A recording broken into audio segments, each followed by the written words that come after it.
NASA says this present time is the best opportunity to concentrate on Venus, the world. This follows the new disclosure of possible life on the planet.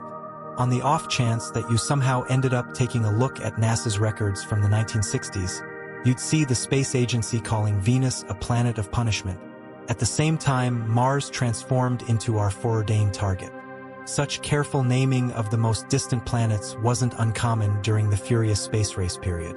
The Soviet Union was focused on sending costly missions to Venus.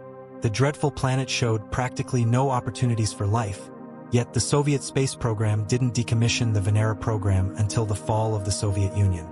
Thanks to Neil deGrasse Tyson, we finally know why. Join us as we break down the declassified photos from Venus taken by the Soviet Union. The fall of the Soviet Union was dynamic in more ways than one, notwithstanding the reality that it altered the global direction of the world. Yet, the lack of the realm also sank various secrets with it. The fact that the Soviets had a significant prejudice for secrets, from running the most extraordinary intelligence agency on the planet to being mysterious about their extraterrestrial contact, means the former superpower holds different secrets within itself. Before the United States of America ruled most planetary endeavors in space, the Soviet Union was leading the game. While the realm has a long history of successful and unprofitable space missions, its greatest focus was on the interior, terrible planet Venus. In the Russian language, you'd see Venus as Venera, and hence the resulting name of the mission that spanned from 1961 to 1983. During the same time, the US was busy sending its missions to the moon. So, in an odd way, the Soviets decided to use their resources elsewhere. We can't say that the entire obsession with the second planet from our sun is odd. Did the Soviets expect to use the planet's surface as a functional and extraordinary military establishment?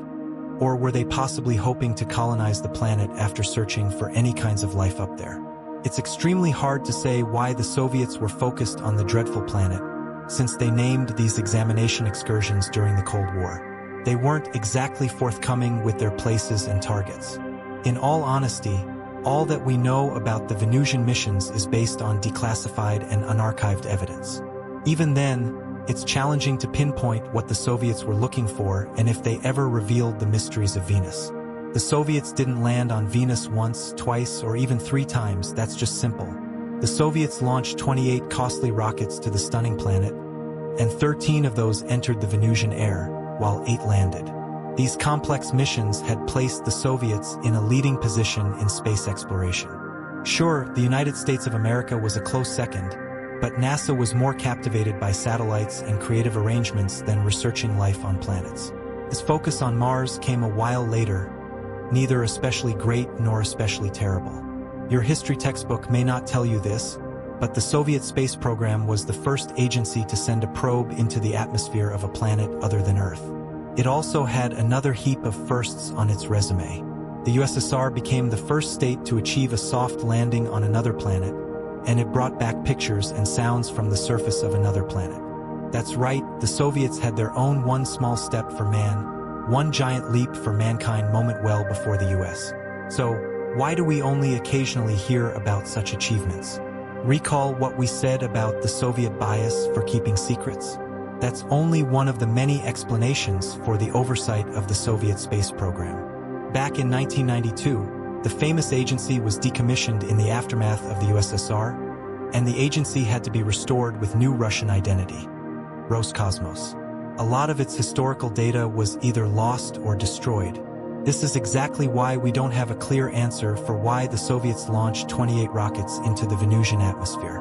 Anyway, if we had to make the most reasonable guess, perhaps the Soviet decision to examine Venus was about cost efficiency more than anything else. It's not to say the space program wasn't concerned about the viability of the planet. They were looking for prudent water presence, the force of solar radiation, and the general qualities of the planet. Without a series of these space missions, it would have been nearly impossible to gauge Venus' high temperatures and thick atmosphere. Today, various cosmologists try not to trust that the shocking planet could support life. The temperatures there are high enough to melt lead, and water is scarce. Moreover, due to its thick atmosphere, the climatic pressure on Venus is many times that of Earth. However, these are extremely recent developments, and to overlook the USSR's contribution to the study of Venus is equivalent to altering history. As far as the Soviets were concerned, Venus was worth exploring, even if it was just to stir up the space race. You see, studying more reasonable planets like Mars wasn't exactly off the table, but it was more costly than sending probes to Venus. Everything just comes down to the distance from Earth to another celestial body.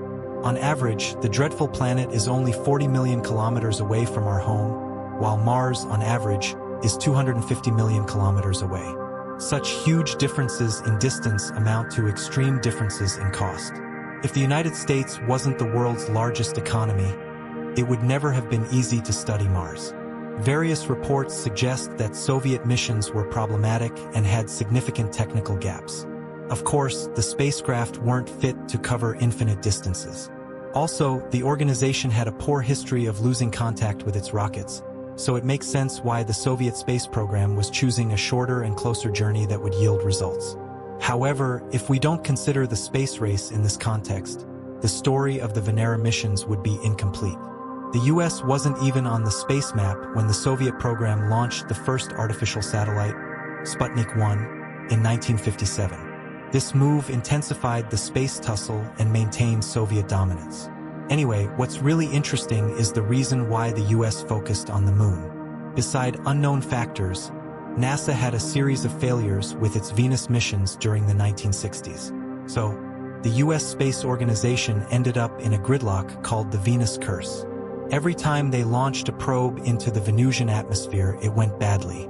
This is precisely when the Soviet Union saw an opportunity to exploit NASA's failures.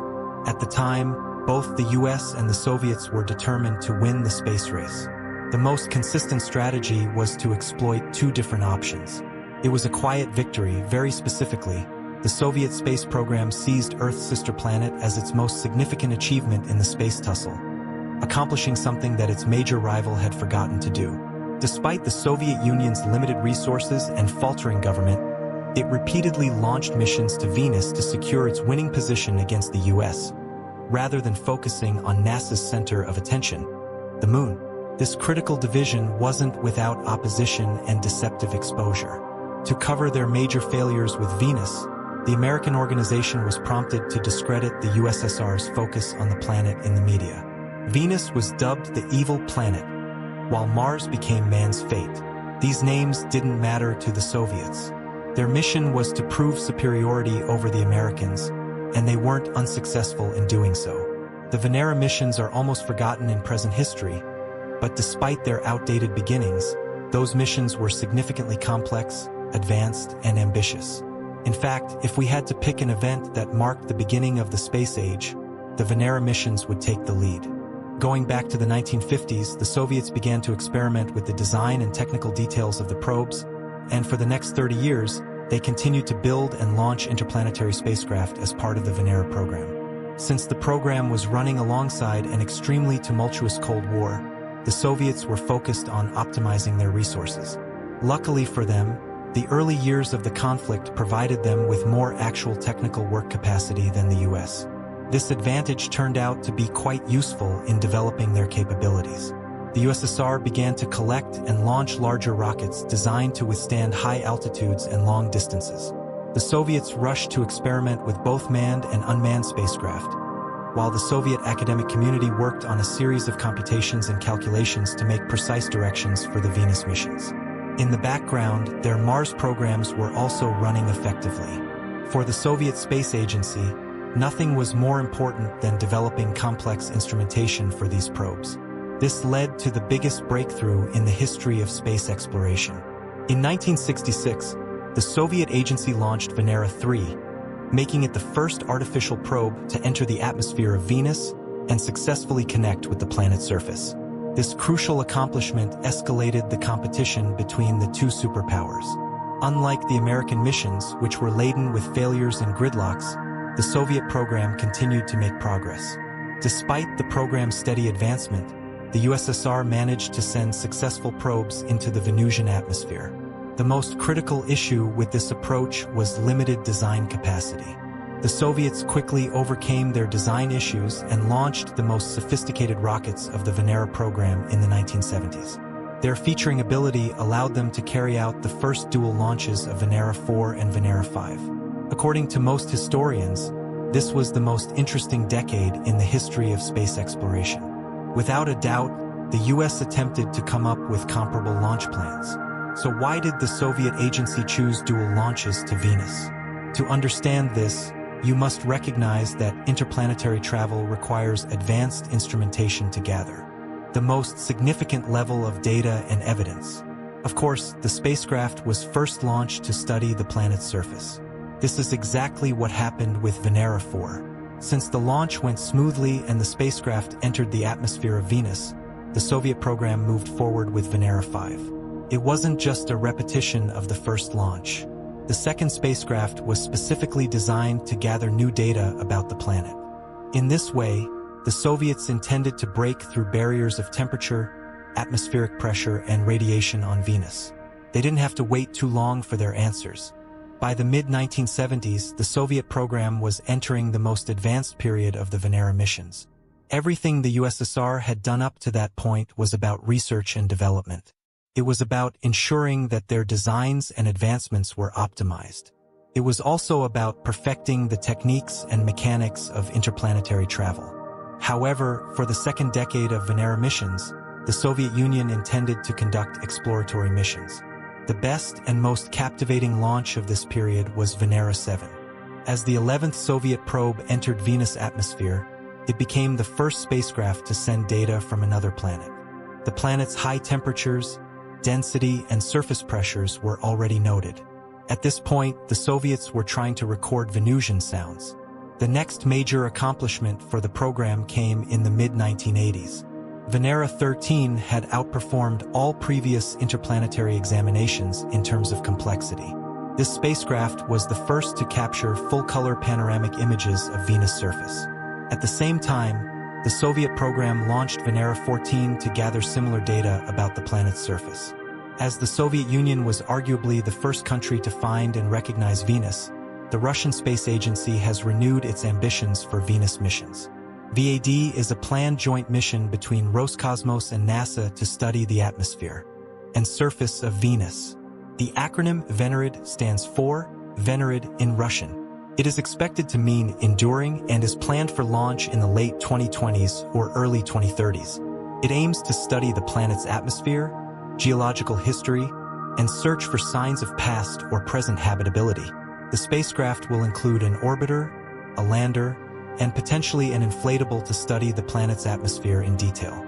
The legacy of the Venera missions extends far beyond their technological accomplishments and global ramifications. These missions, started by the Soviet Union during the height of the Cold War, represented a pinnacle of human imagination and determination in exploring the universe, despite facing numerous challenges and difficulties. The Soviets pressed on in their mission to uncover the secrets of Venus, a planet long thought to be hostile and inhospitable to life. One of the most critical aspects of the Venera missions was their pioneering use of robotic probes to study planetary atmospheres and surfaces.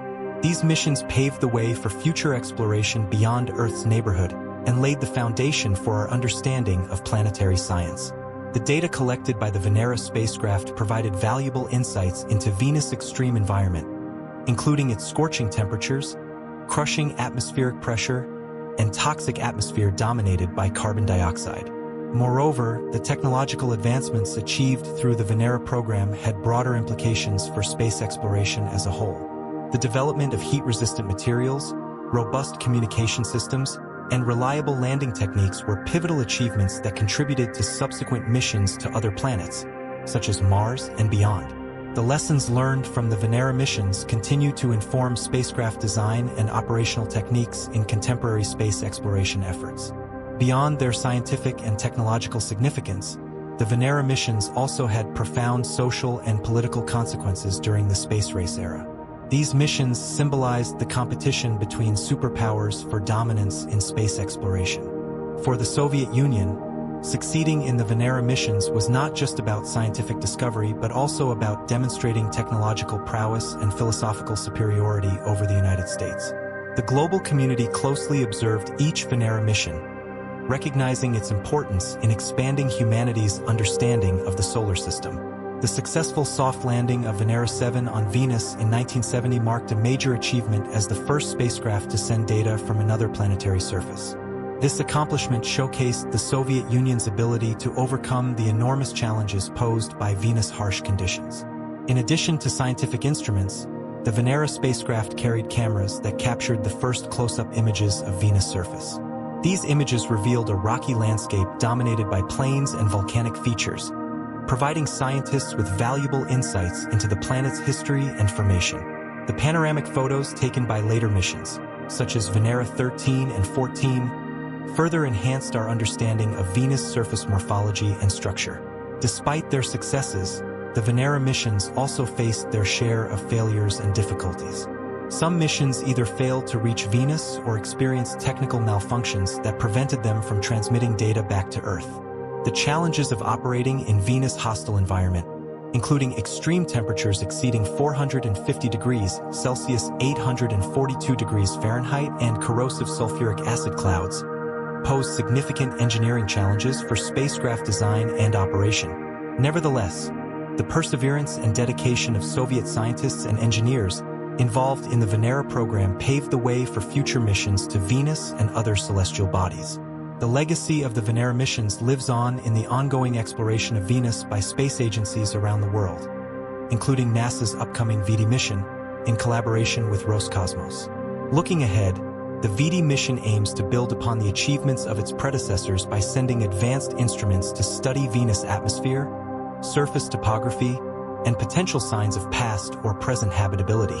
The mission represents a collaborative effort to unravel the remaining mysteries of Earth's closest planetary neighbor and to expand our understanding of the conditions that could support life beyond our own planet.